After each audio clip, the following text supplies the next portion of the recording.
வணக்கம் நண்பர்களே. நாம் இந்த காணொளியில் காணவிருக்கக்கூடிய பாடல் ஔவையாரினுடைய தனிப்பாடலிலே ஒன்று. இந்த பாடலிலே முருகப்பெருமான் ஔவையாரிடம் இந்த உலகத்திலேயே மிகவும் கொடியது எது என்ற கேள்வியை கேட்கிறார். அதற்கு ஔவையார் பதிலாக இந்த பாடலை பாடுகிறார். இந்த பாடல் திருவிளையாடல் என்கின்ற திரைப்படத்திலே இறுதி காட்சியில் முருகனும் ஔவையாரும் உரையாடுவதைப் போல் வருகின்ற ஒரு காட்சி இடம்பெறும். அந்த காட்சியில் இதே கேள்வி, கொடியது எது என்று முருகன் கேட்பார்.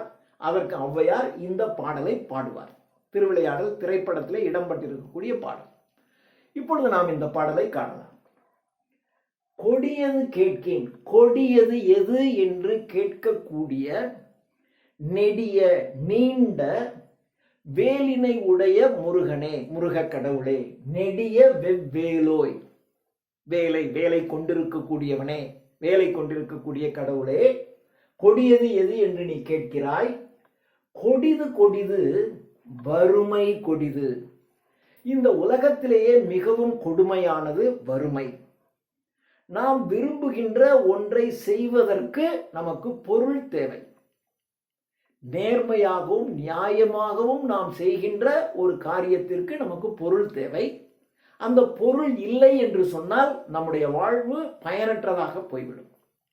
அப்போ அந்த பொருளற்று வறுமையிலே உழன்று கொண்டிருக்கக்கூடிய வாழ்க்கை இருக்கு பாருங்க, அதுதான் கொடியது. நான் இந்த காரியத்தை செய்ய வேண்டும், நான் ஒன்றை கற்றுக்கொள்ள வேண்டும், என்னுடைய குருவிற்கு நான் இந்த தட்சணையாக இந்த பொருளை கொடுக்க வேண்டும். ஆனால் என்னிடம் குருவிற்கு தட்சணையாக கொடுப்பதற்கு என்னிடம் பொருள் இல்லை. பொருள் இல்லை என்றால் நான் தட்சணையாக கொடுக்க முடியாது, கல்வி கற்க இயலாது. அப்போ அதான் வறுமை. வறுமை கொடியது கேட்கின் நெடிய வெவ்வேலோய், கொடிது வறுமை கொடிது. உலகத்திலேயே வறுமை மிகவும் கொடுமையானது. அதனினும் சரி, அதைவிட எது கொடியது? அதைவிட கொடுமை இளமையில் வறுமை. வயது முதிர்ச்சி அடைந்ததற்கு பின்னர் வறுமை வந்தால் கூட நம்மால் தாங்கிக் கொள்ள இயலும். ஏன்னா இருக்கும் காலம் சிறிதுதான்.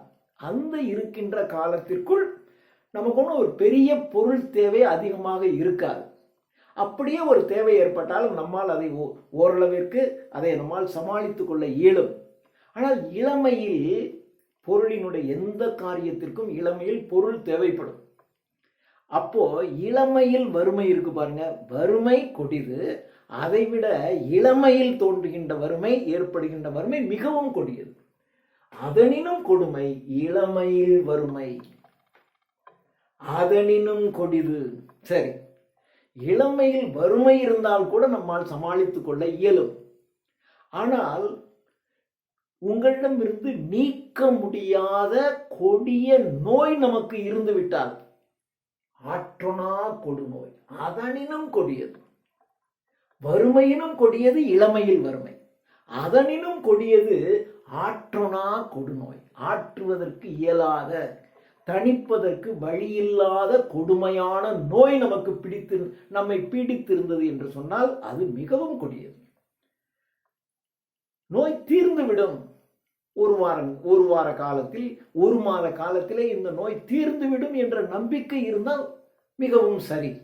ஆனால் நீங்கள் இறக்கின்ற வகையிலும் இந்த நோயோடு தான் நீங்கள் வாழ்தல் கூடும் என்று உங்களுக்கு விதிக்கப்பட்டிருக்கிறது என்று வைத்துக் கொள்ளுங்கள். அப்போ நாம் வாழ்வதே அர்த்தம் இல்லாமல் போய்விடும். அந்த ஆற்றொணா கொடுநோயுடன் வாழ்வது என்பது மிக மிக கொடியது. அதனினும் கொடிது ஆற்றொணா கொடுநோய். அந்த ஆற்றொணாய் கொடுநோய் கூட பரவாயில்லை, அதைவிட ஒன்று கொடுமையானது. அதனினும் கொடிது அன்பிலா பெண்டிர். பெண்டிர் என்றால் பெண், மனைவி. அன்பு இல்லாத ஒரு பெண்ணை மனைவியாக ஒருவன் கொண்டிருந்தால் அதுதான் அவனுக்கு மிகவும் கொடியது. வீட்டில் எப்ப பார்த்தாலும் சண்டையும் சச்சரவும், அமைதியற்று போய்விடும்.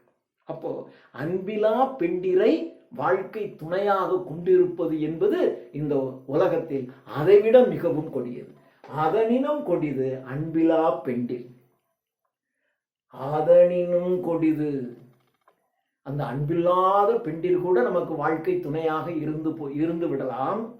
ஆனால் அவருடைய கையால் உணவு உண்பது இருக்கே,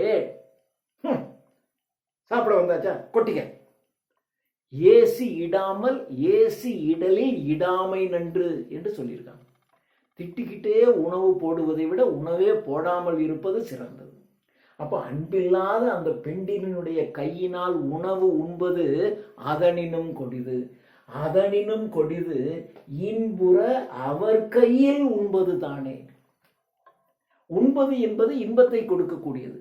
அந்த இன்பத்தை கொடுக்கக்கூடிய உணவினை உண்பதற்கு அவர் கையினால் உண்கிறோம் பாருங்க, அதுதான் மிகவும் கொடியது என்று, எவையெல்லாம் இந்த உலகத்தில் மிகவும் கொடியது என்று இந்த பாடலிலே ஔவையார் நமக்கு சொல்லுகிறார். வறுமை கொடிது, இளமையில் வறுமை மிகவும் கொடிது, அதனினும் கொடிது ஆற்றனா கொடுநோய், அதனினும் கொடிது அன்பில்லாத பெண்டிரை வாழ்க்கை துணையாக கொண்டிருத்தல், அதனினும் கொடிது அவர் கையால் உணவு உண்பது தானே என்று இந்த பாடலிலே ஔவையார் நமக்கு சொல்லுகிறார். நன்றி.